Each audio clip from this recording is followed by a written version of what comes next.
इसका क्या मतलब है कि ईश्वर अनंत है?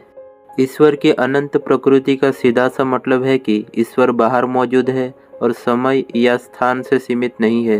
अनंत का सीधा सा अर्थ है बिना किसी सीमा के। जब हम ईश्वर को अनंत कहते हैं तो हम आमतौर पर उसे सर्वज्ञता, सर्वशक्तिमान, सर्वव्यापकता जैसे शब्दों से संदर्भित करते हैं। सर्वज्ञता का अर्थ है कि ईश्वर सर्वज्ञ है या उसके पास असीमित ज्ञान है। उसका अनंत ज्ञान ही उसे सप्रभु, शासक और सभी चीज़ों पर न्यायाधीश के रूप में योग्य बनाता है। ईश्वर न केवल वह सब कुछ जानता है जो घटित होगा, बल्कि वह उन सभी चीज़ों को भी जानता है जो संभवतः घटित हो सकती थी।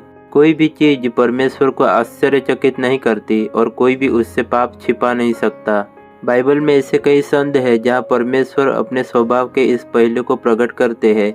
ऐसा ही एक पद 1 यूहन्ना 3:20 में है, क्योंकि परमेश्वर हमारे मन से बड़ा है और सब कुछ जानता है।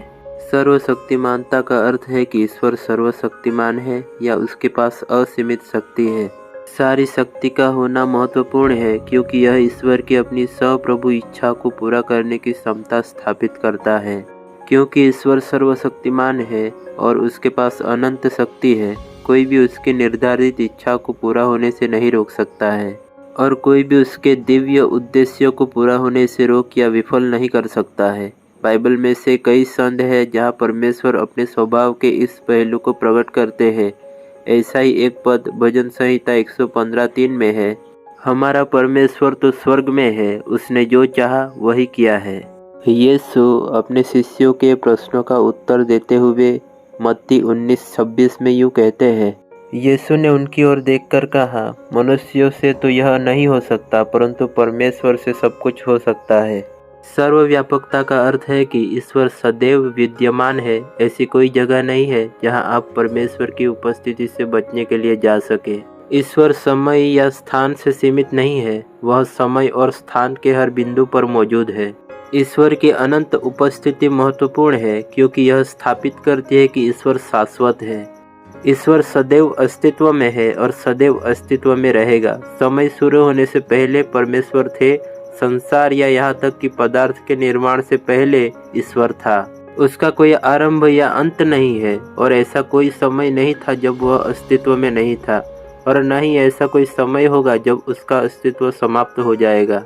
फिर बाइबल में कई संत हमारे सामने परमेश्वर के स्वभाव के इस पहलू को प्रकट करते हैं और उनमें से एक भजन संहिता 139:7-10 में है, मैं तेरे आत्मा से भागकर किधर जाऊं या तेरे सामने से किधर भागूं?